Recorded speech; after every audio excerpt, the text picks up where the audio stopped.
So I've drawn a little circle, and going back to our shadow picture that I did with leaves, how can I make a flat circle look like it's got some depth? Well, I'm going to assume that this is an orange, and I'm going to assume that the light is coming from this direction. So I'm actually going to start my orange with some lemon yellow, which is a cool colour, which it seems a bit weird because why would I put lemon yellow on an orange? But the cool colour next to the next colour, which is cadmium yellow, creates a little bit of contrast because one is warm and one is cool. And without really trying, I've already given myself a highlight there. Bring that right the way round. The cadmium yellow is just literally almost orange in itself. It's such a vibrant yellow and so warm. It's almost looking like an orange straight away. Here's my lemon yellow and here's my cadmium yellow. So I'm now going to use the cadmium yellow with some cadmium red added. It's all just thin washes. A little bit of that cadmium red going into that original mix I had. So I'm now creating a much more of an orange. Let's see if we can see it. Just bringing that around. So yeah, there it is. You can just see, and I'm just trying to think about the light is here. So although this colour is rich and warm, I don't want it everywhere. Watercolour paper is doing a good job at emulating stipples on an orange quite nicely. So I'm just trying to think about where I put my brush as to how those marks work towards it looking like an orange with the light coming this way. So far we've got lemon yellow, cadmium yellow, and then I've added some cadmium red to the cadmium yellow in the palette, created an orange and just layered that into it.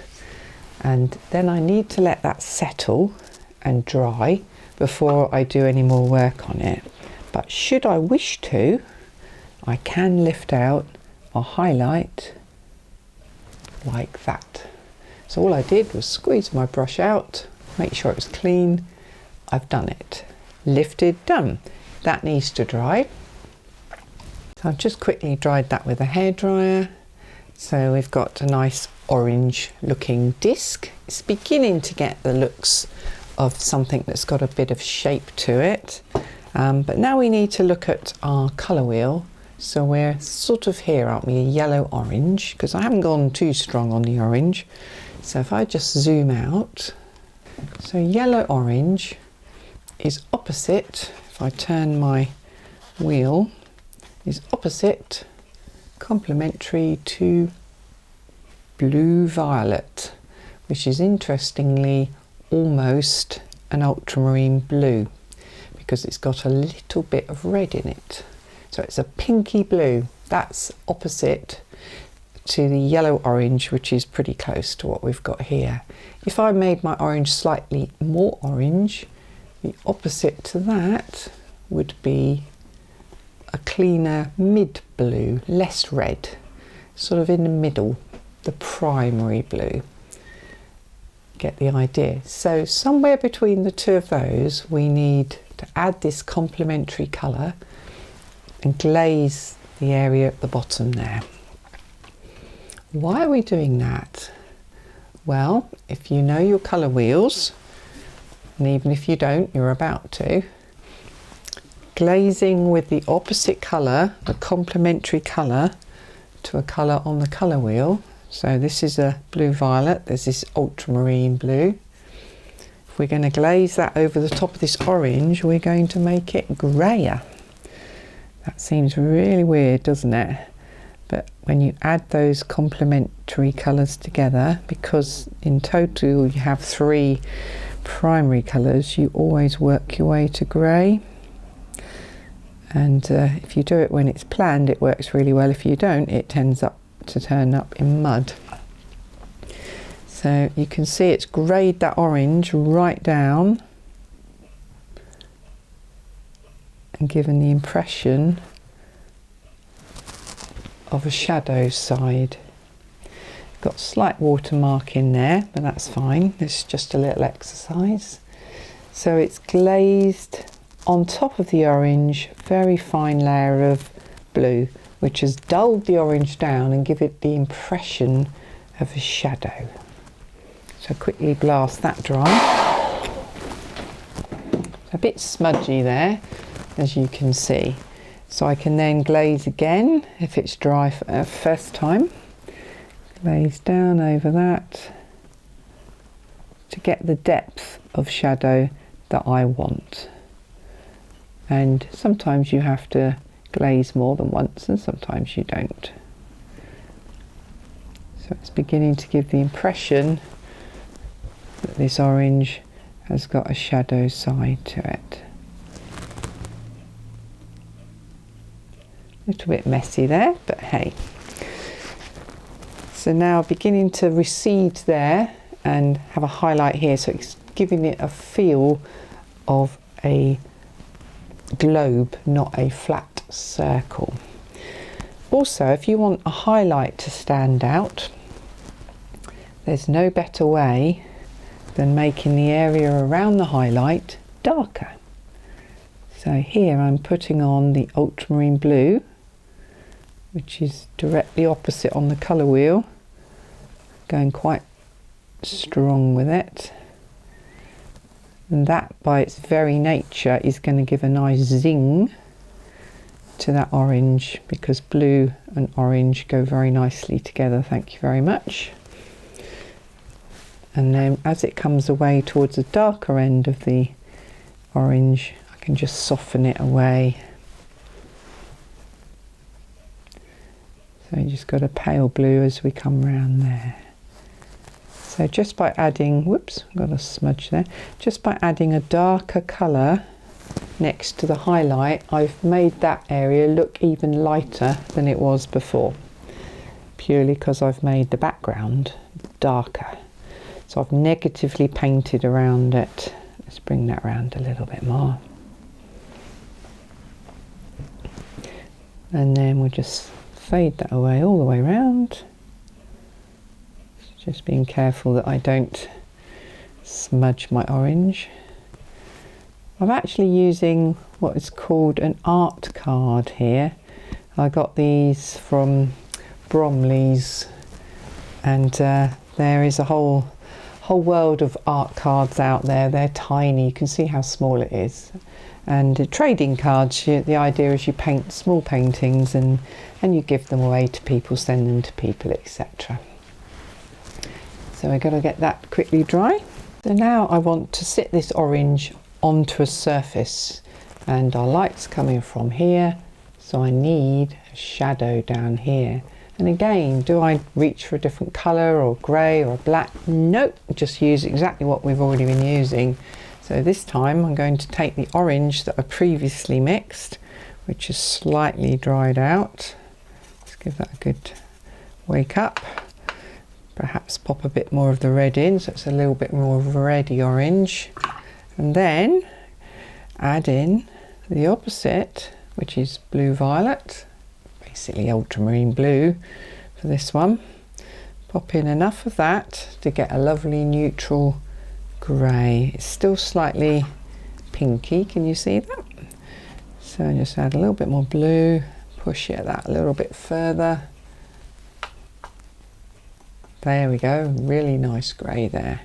If you go too far, then pull back some of the orange and red that you had earlier, pop it back in, slightly warmed it up again. So using that simple grey, think about where the light's coming from, paint in a grey shadow. And obviously I'm glazing over a pale blue here, which we put on earlier, so that will impact the colour to be slightly bluer anyway. We haven't opened a tube of grey, we've made our own out of the colours that are already on here. just feel your way around this shadow. When it looks right, it's right. It's one of those instinctive things. So I've got the shadow on there now. So it's given the effect of the light there.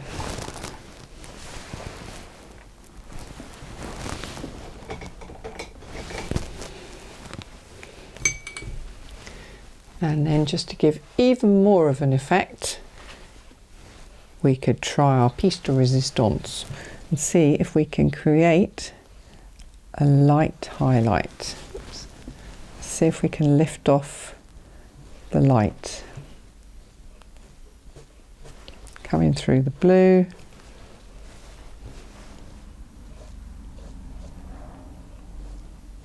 Like a sunbeam.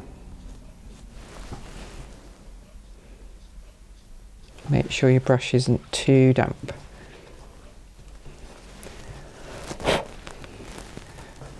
And voila! A tiny little art card. I could probably do a little bit more of a glaze over the bottom of that orange now, again as it's dried. You've got to be careful not to glaze too much when things are still damp. So let's see if we can get this slightly smoother this time. A little bit bluer, as you can see what I've done there. Again, it's the opposite to that orange that we started with. Could keep this quite a hard line there, but it never quite looks right to me. Just softening that round as we go.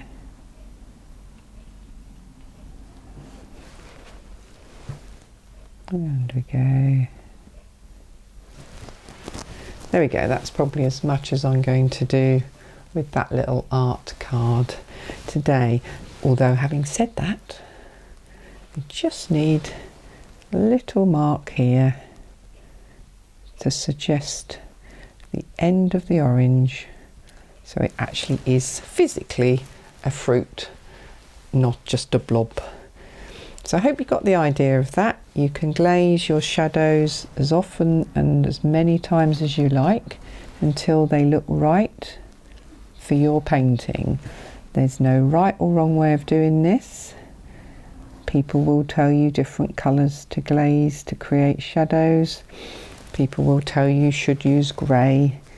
If you use grey, just make sure you mix some of your original colours into it.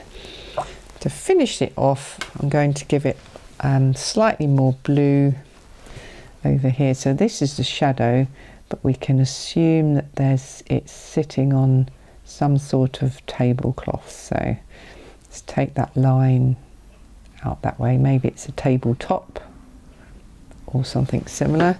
I'm just going to turn that around so I get my line going right the way through the picture. So straight through there, down to here. There we go. And that's just because I've turned it into a mini picture. Don't have to do that. Simple, effective, light and dark, creating some form on whatever it is you want to paint. You could do much more detail. You could add leaves, you could have speckles for an orange, but all we did was start off with a pencil circle and ended up with something that looks like it might possibly actually be something round, and you could pick it up. So have a go with those. I'm going to plan to do one with eggs and see how we get on with those. They're great fun. Hope you enjoyed that. Happy painting, and see you all on the next video. Bye for now.